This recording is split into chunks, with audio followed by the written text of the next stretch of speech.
mambo hii ya kusema ati chama hii ni ya upande hii, chama ni ya upande hii, chama ni ya upande hii. La, wacha tuwe na national parties ambazo zinaunganishwa kwa sababu ya sera, lakini sio kwa sababu ya pahali ambapo zimetoka.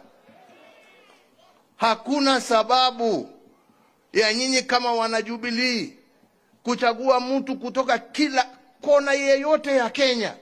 Haja ni nyinyi mjue ya kwamba huyo mmechagua ni mtu ambaye atajitolea kutendea Wakenya wote pahali popote walipo kwa haki,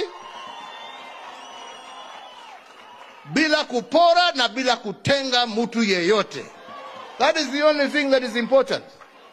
Sio mtu ametoka wapi ama umezaliwa wapi.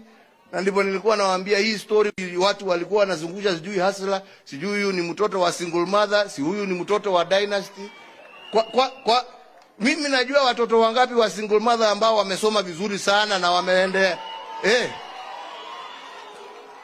Lakini kusema ati wewe sababu wewe umezaliwa na single mother, hiyo ndio qualification yako ya kuchaguliwa. Hapana, njoo uambie Wakenya ni nini utawafanyia. Pahali popote umezaliwa, haja ni nini unawafanyia. Anyway, hapana.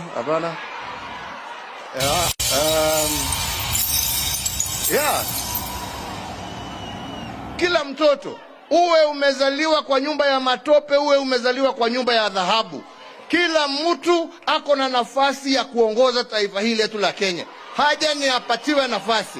Na tunataka sisi iwe chama chetu cha Jubilee ndicho kitapatia Wakenya wote bila kubagua nafasi ya uongozi katika taifa letu la Kenya.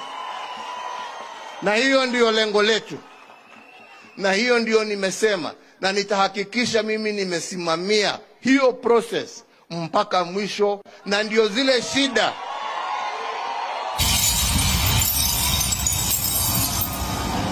ambazo zilitokea hapo awali, watu kuwa wanauza matikiti na mfuko kulingana na ile pesa wamepewa. Hiyo system imeisha. Transparency itakuweko in all the processes that we shall follow. Na mtu kama ni kiti unataka, wenye viti ni hawa.